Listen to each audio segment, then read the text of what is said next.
Okay, you ready? Okay, we can start from our end and let me share because we have a little presentation and then we could do, this is our formal presentation and then we'll go with the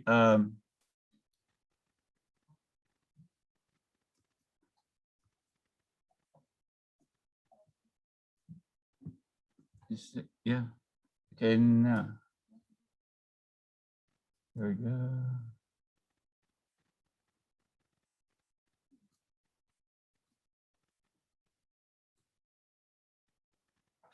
Okay. Can you see it? Okay, good. Yeah. Right. Yeah, hurry, go. Just read out like that. Hello. Hi.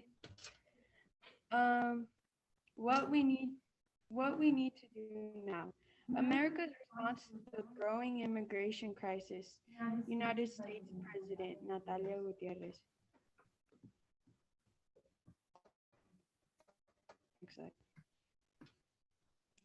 Just like the past two previous administrations, here in the United States, they got it wrong when it came to Guatemala. The Trump administration forced a 2019 treaty on the immigration that was not well liked by the people of Guatemala and provided little or nothing for hundreds of thousands of immigrants from Guatemala. If this indeed was signed to stop the flow of immigrants, it had quite the opposite effect. In the first 6 months of the next administration, over 60,000 Guatemalan immigrants were caught by U.S. officials and detained. The interesting thing here is that this was done by the Biden administration, who had a very loose enforcement policy at the southern border. We can no longer just think of best for big business, nor can we only think what is best for the United States.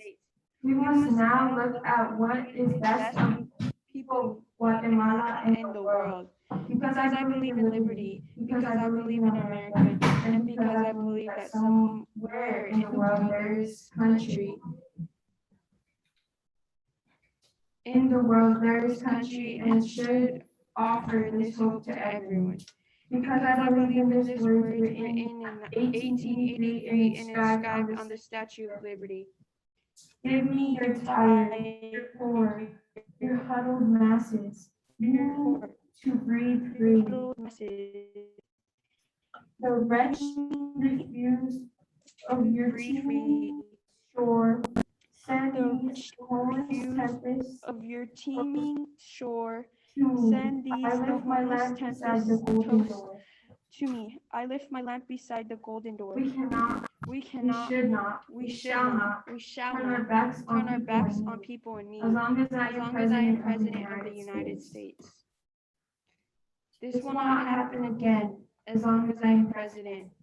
America will be the beacon of all hope to all people of the world.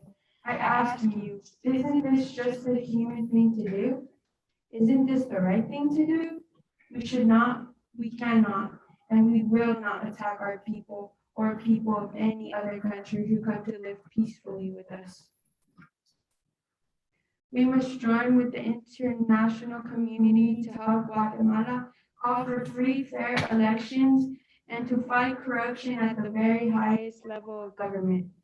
Until and unless this is done, the immigration problem for Guatemala will never be tackled properly, let alone ever fixed.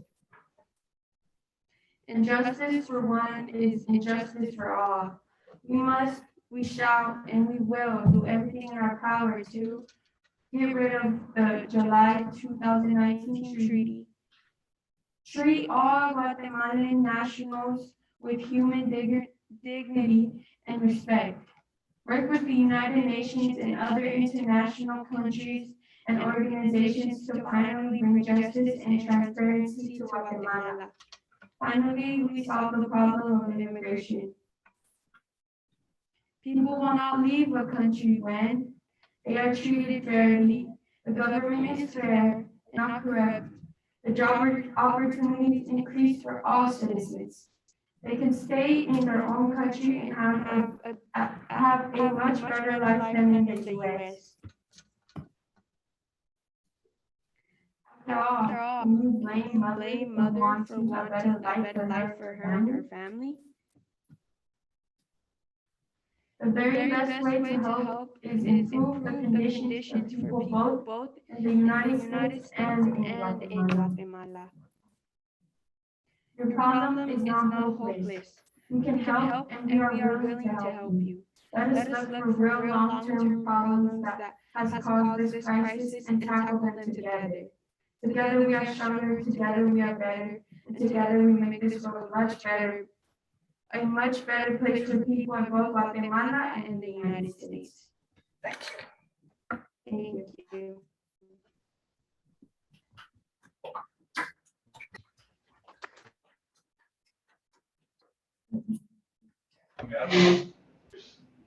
Thank you, Natalia. That was very, very nice, very interesting.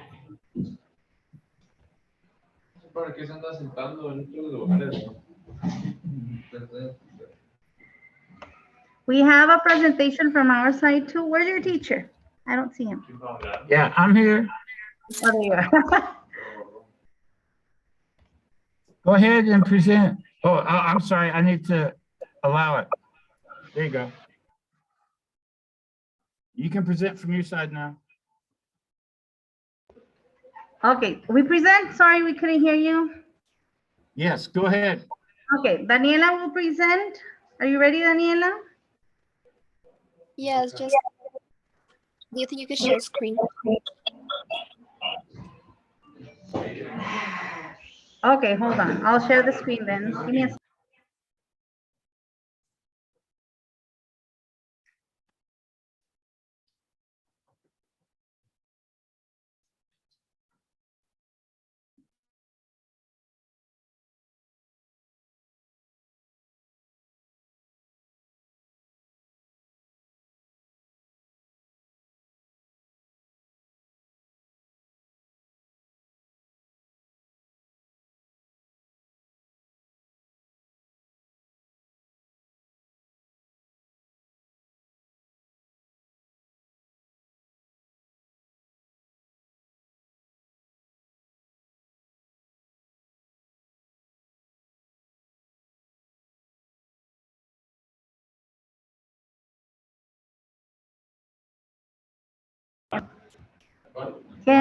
let's see. Can you see the presentation now? Yes, thank you. Okay, let me mute myself. Hold on.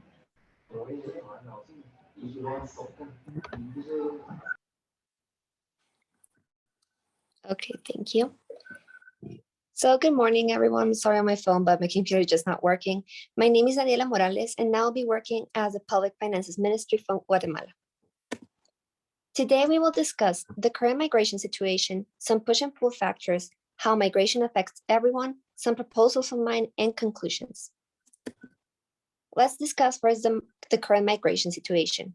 According to a model developed by the academics at the University of Texas, Austin, an estimated 311,000 people on average left the Northern Triangle region in Central America around 2019. If we pay attention to the graph, we can see how in 2020, this amount dropped because of the pandemic. Push and pull factors. Push factors are what make people want to leave their country, while pull factors are what make people want to go to another country instead of staying at their own. If we look for some push factors from the Northern Triangle, we can see a lack of job opportunities, a low minimum wage, violence, no quality life for people and their families, as well as unsatisfactory public services. If we look at pull factors from the United States, we can see more job opportunities, a decent pay, a chance for a quality life, and good public services. How does migration affect everyone? Setting aside the political interest, the group Border Angels estimate that since 1994, about 10,000 people have died in their attempt to cross the border. According to U.S. Customs and Border Protection, 7,216 people have died crossing the U.S.-Mexico border between 1998 and 2017. People know the risk migrating takes, but they're so desperate for being able to provide the basic necessities for their families that even if that meant their lives, they're still willing to try it. Now, as I mentioned, I'm participating as the Ministry of Public Finances. So for my first proposal, based on the Article 174 of the Political Constitution of the Republic of Guatemala, I proceed to propose an initiative that will have as first priority the production of job opportunities. Some indispensable factors will be: first, a decent amount of pay, enough to give a person's family their basic needs at least. And two, a good and decent work conditions. Where can we as a government apply this? In workers paid by the state, public healthcare workers, people who are paid to clean streets or paint the buildings, just to set some examples.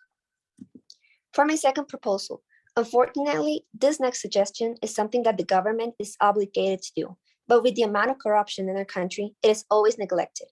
Investments in public services, such as healthcare, education, public safety, transportation, etc., is one way of limiting the push factors in our third world countries.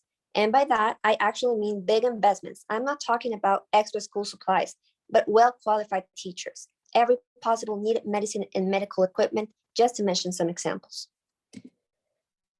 What can we say about these two previous proposals? The goal of these two proposals is to limit the push factors from third world countries. Therefore, not only supporting the regulation of migration, but also supporting the country's own growth and development. Now we have two other proposals. Proposal number 3 includes legal advice. Provide the necessary information to immigrants about every migratory possibility, giving them the opportunity to take the best choice based on information. And proposal number 4 is to create an information system for the registration and detection of protection and assistance need of migrants, that in turn allows the development of public policies. What can I conclude from the previous proposals? The goal of proposals 3 and 4 is to guarantee every citizen has as many options available. Of course, we aren't looking to stop migration, but to regulate it. Thank you.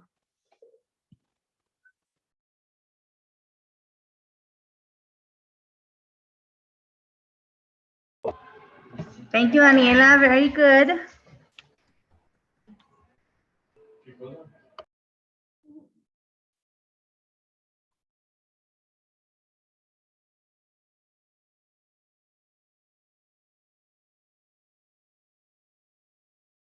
Okay, Mike, what's next? Okay, we can have our informal discussions now. And we can start off on this end because we basically agree with a lot of your stuff. So I'll have several of my students talk about it. First, we'll hear from our president, then we'll hear from our vice president. Okay.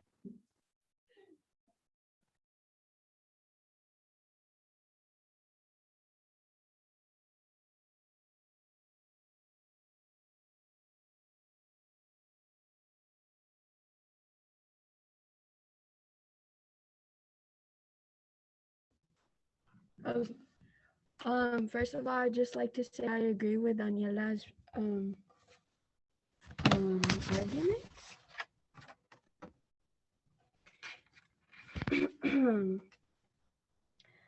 To start, every human has a right to live in a safe environment. In the Human Bill of Rights, it states in Article 3, everyone has a right to live, has a right of life and security. As well as Article 14, everyone has a right to enjoy in other countries asylum. There are many different countries that can't provide safety, basic needs like food and shelter. They should be able to seek a place to live where basic opportunities are met.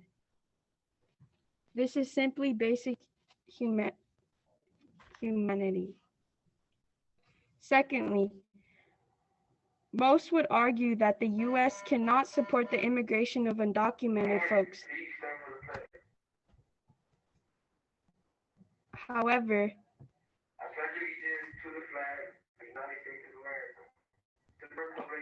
do I keep on going? Sorry, 1 second.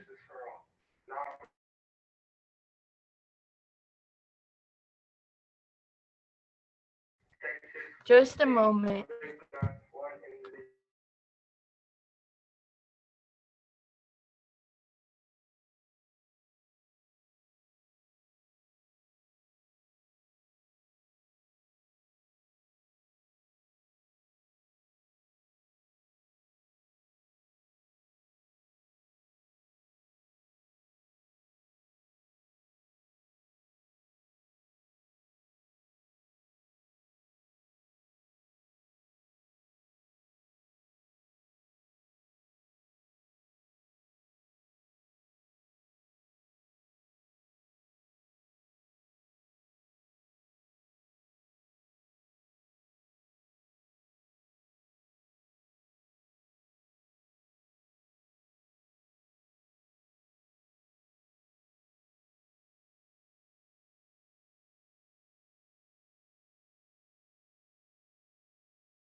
Hello, I'm sorry, I think we are not.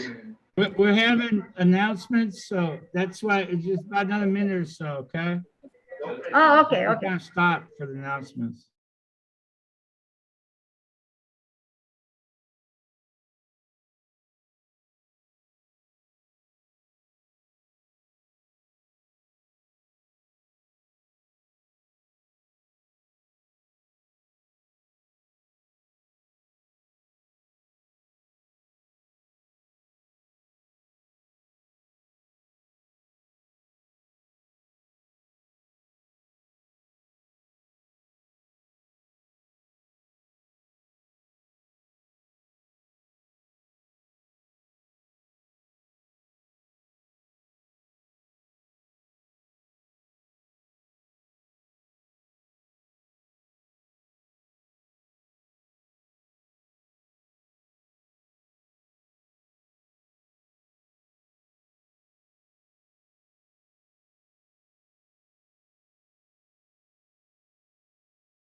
Excuse that interruption. We were having announcements.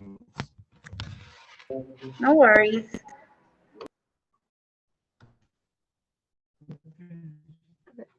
Okay. I'll just start over my second argument. Secondly, most would agree that the U.S. cannot support the immigration of undocumented folks.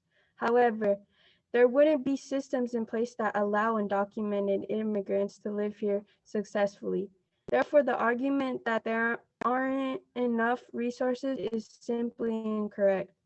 Immigrants, both undocumented and documented, help boost the economy, not to mention the amount of tax dollars that are unclaimed by undocumented people due to the fear of deportation. The U.S. the U.S. should provide an easier and more effective pathway to citizenship because there are opportunities and resources in our economy for immigrants. My overall statements are that the that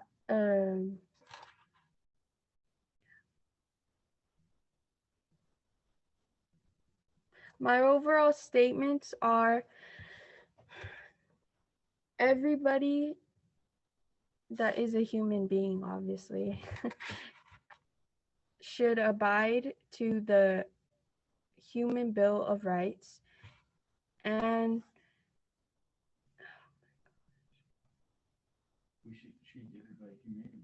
we should treat everybody humanly. And I'm gonna pass it on to Priscilla.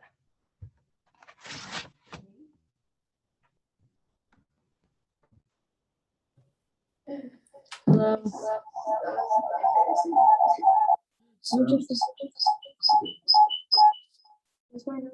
You got it. Go. It's like echo.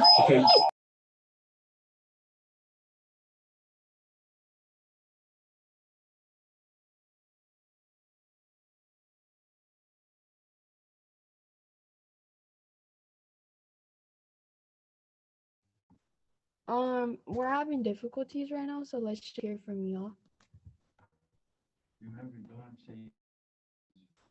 You all.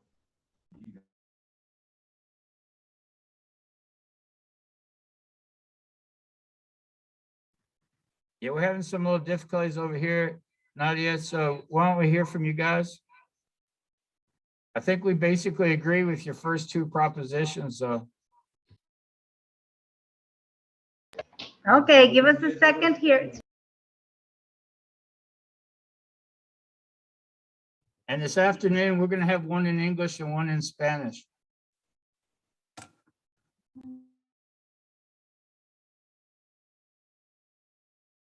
Okay, Diego wants to do his in Spanish.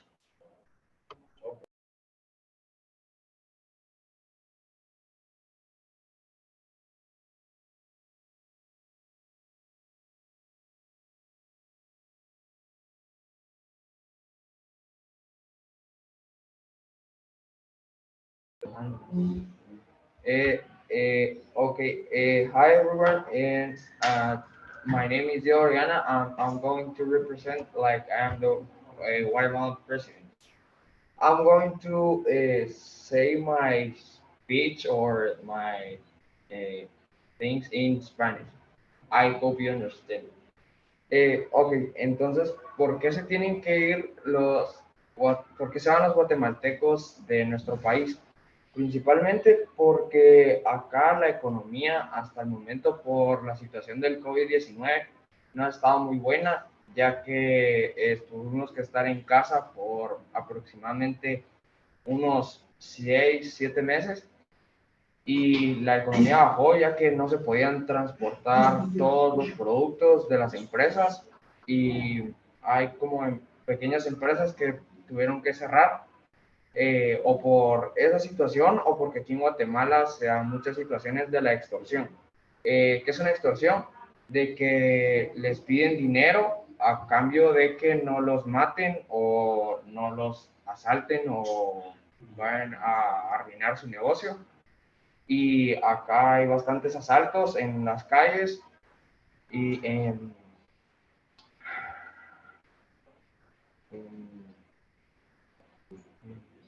¿qué más puedo decir?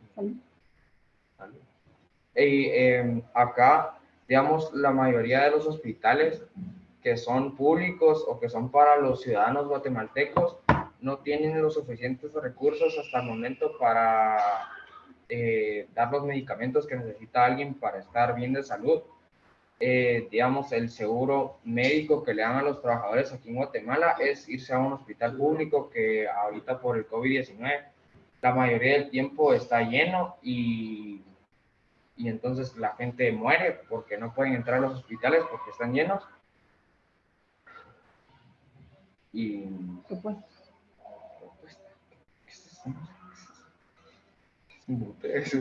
una pregunta. Yes, sí. ¿Cómo ven la gente que se queda allá? ¿Cómo ven la gente que se vaya a los Estados Unidos? Ok, perdón, es que no sé cómo decirlo, pero ¿cómo ven la gente que se vaya a los Estados Unidos? Como la gente que se queda allá en Guatemala. ¿Me entiendes? If you like, you can say it in English. I said, how do the people that immigrate, so the people that live in Guatemala, how do they look at the people that immigrate to the United States? ¿Cómo se ve a la gente que se va? ¿Qué piensan los que se quedan? What do people think about the guys that are in the United States? The one thing that they think is that, and this is like a real thing, is that in the United States, like the minimum salary is like $10 an hour, I think so, and in here it's like $1 an hour, and you can make a lot of more money in there, and you can send money to your family that's in here, and your family can like prosper in here, and while the people in the United States is making more money to give to them.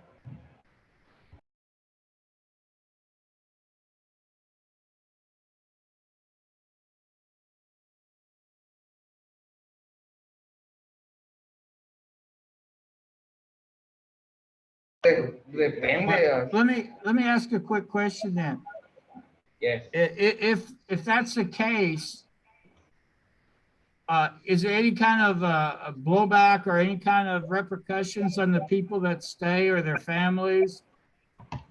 As long as you get the money back, is why Guatemala allows them to keep on going, or what?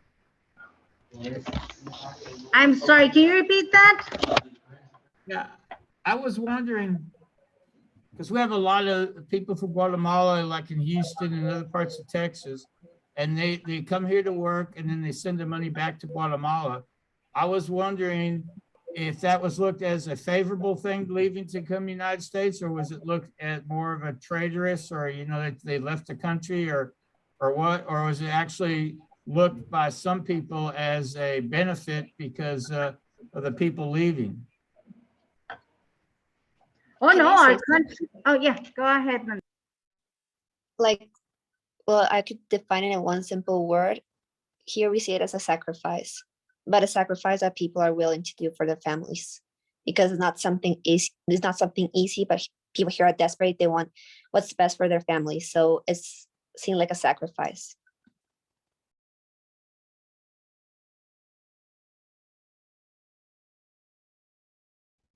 Aside from that, the amount of people that, that people from the United States send us, that's called a remesa familiar, okay?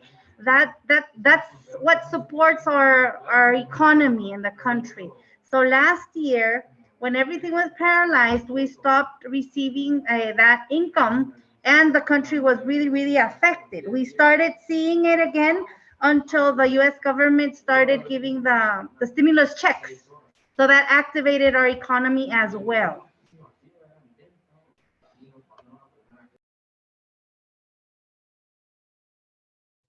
So would you say, wait.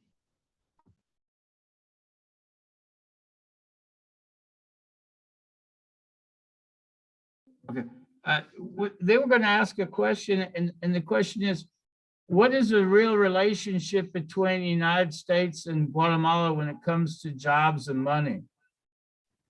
How much, like you're saying, is it, are we stimulating the economy, and how much is Guatemala stimulating their own economy?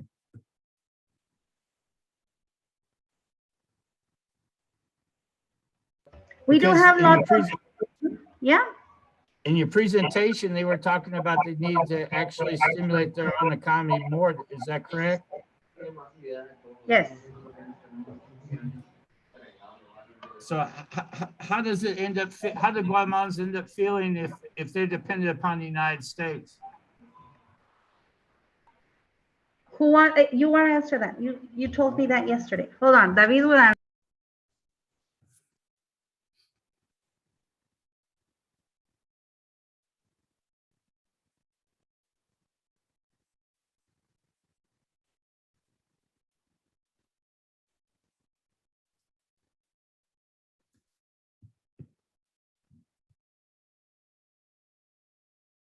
Okay, Carlos will answer the question because we had a discussion with him yesterday about that. Yeah, that's really good. I'd like to hear what you had discussion about. That's interesting.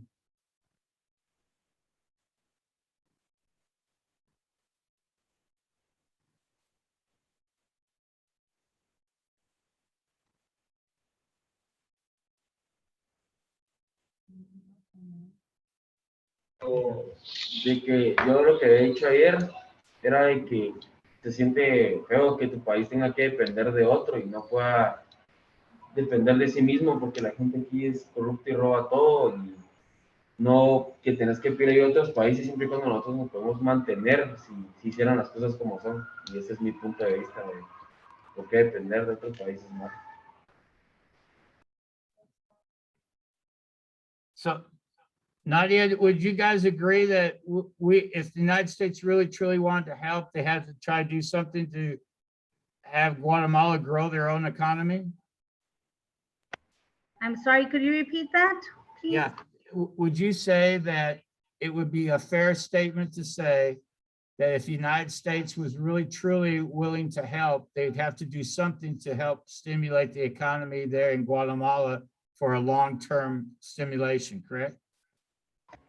Yes, yes. And well, just thinking about the reasons of our circumstances right now, we can go back to the 1960s when our internal conflict began, and taking into account that the United States had a lot to do with that, and we are still living consequences from that. Yeah, it would be a great idea if they actually helped Guatemala. Well, they do, but we have some severe issues here regarding corruption, like Carlos said.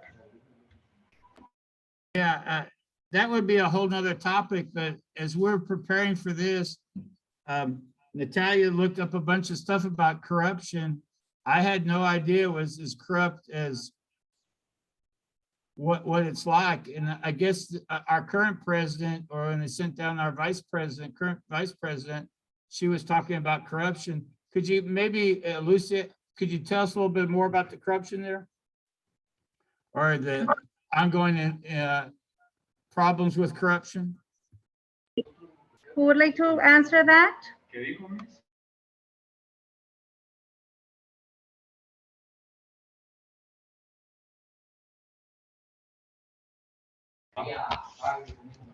Bueno, mi nombre es David. Yo voy a hablar un poco de la corrupción en Guatemala. Es un problema que nos afecta mucho en todo sentido, incluyendo la economía, la salud y muchos otros ámbitos.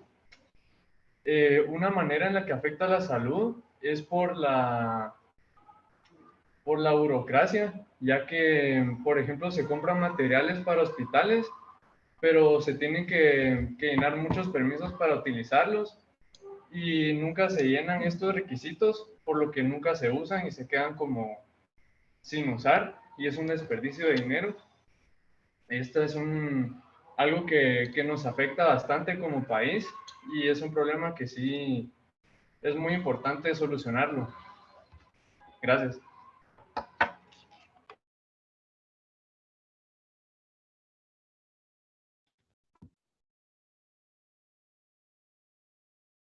Hold on, Miguel will tell you.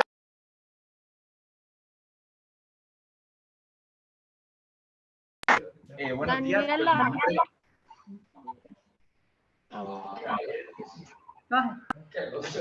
buenos días, mi nombre es Miguel y yo voy a complementar un poco de lo que dijo David. Pues la corrupción generalmente en Centroamérica y en todos esos países es fuerte, porque como dijo David, con la corrupción viene la delincuencia. Esos dos factores van de la mano. Entonces, si hay corrupción, hay delincuencia porque las personas no pueden trabajar, no pueden comer, entonces su única opción es robar en el país, y eso afecta a todas las personas en el país, siento yo. Muchas gracias. ¿Sentís?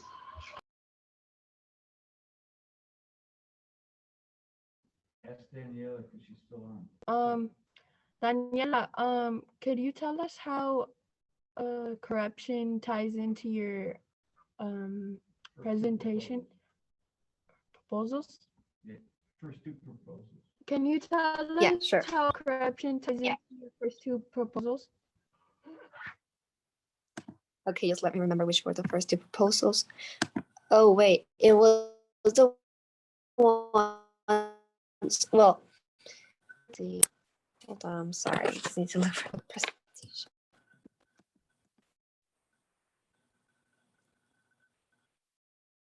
Hold on, just give me a second.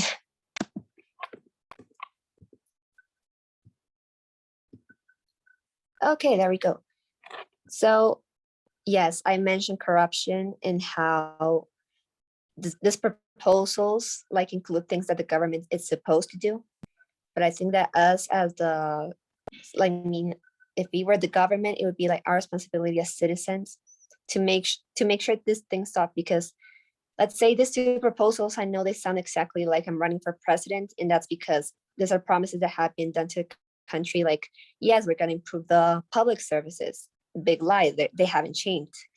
So the fact that our government is stealing the money and not doing anything good with it, or maybe like doing this small actions that I said when I mentioned that we need big investments and not talking about school supplies. So yeah, basically affects, I mean, like no money, no way to improve the country.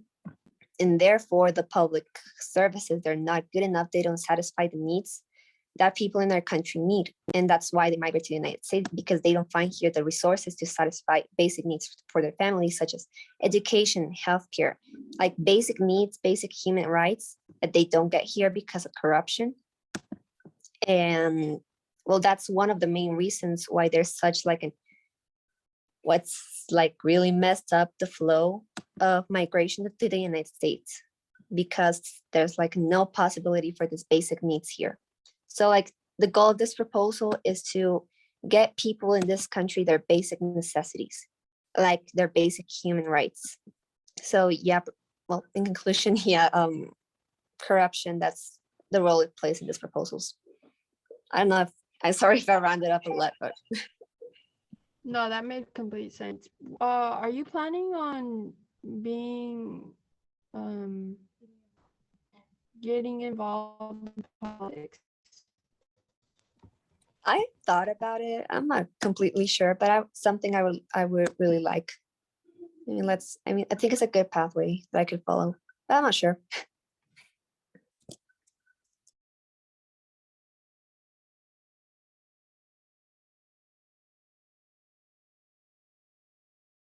How are politicians viewed as a career for people your age in your country?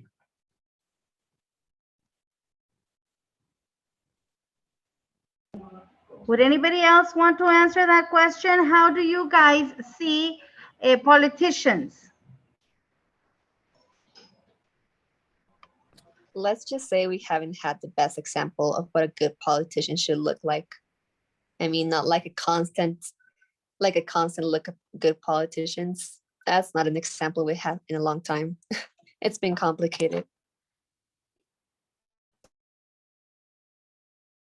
I want to add to that. Every time we are discussing different issues of the country, students here from 5th grade and up start saying the word corruption, okay? And every time you ask about it, that's what they tell us. So that's kind of what how they view politicians now.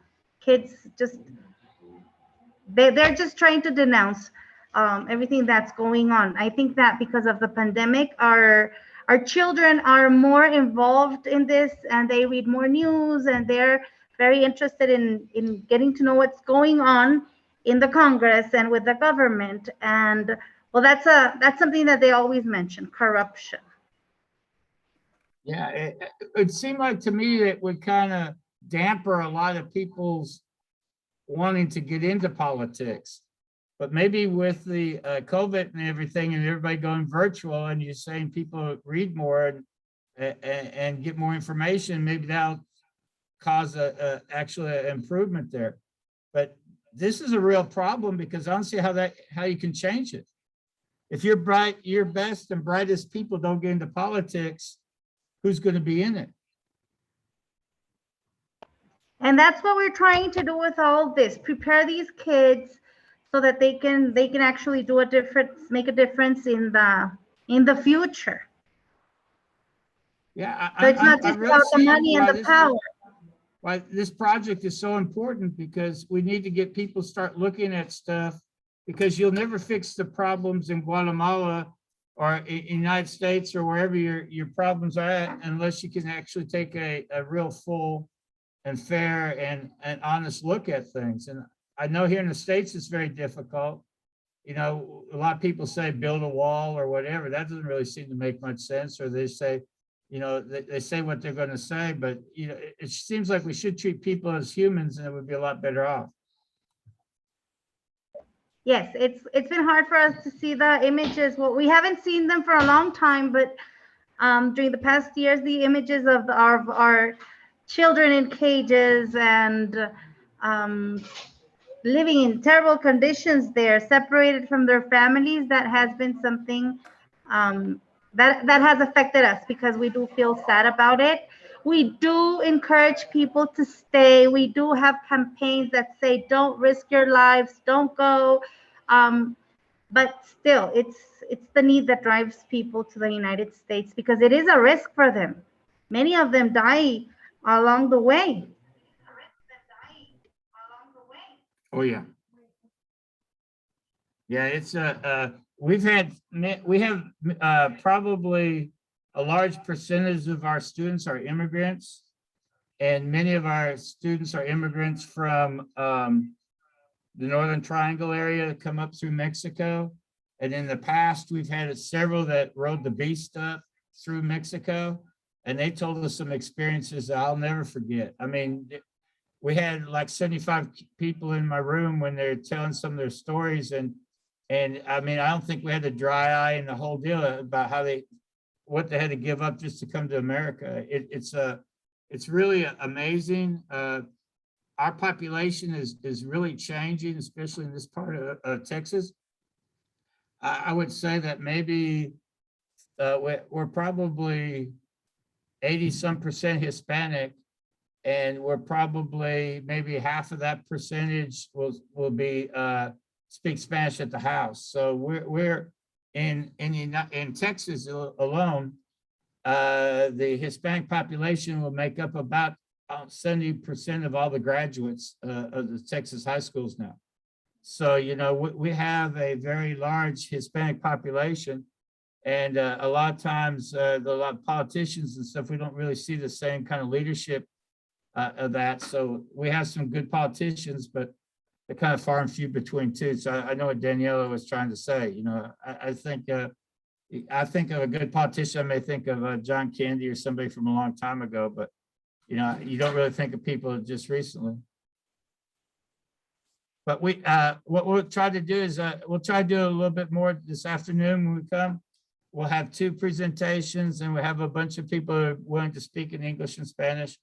And we really do appreciate the opportunity here because our kids have to go to after intervention program. And thank you so much, guys. That was really, really enjoyable.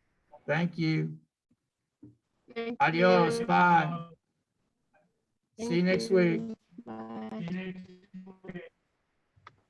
Or see you this afternoon.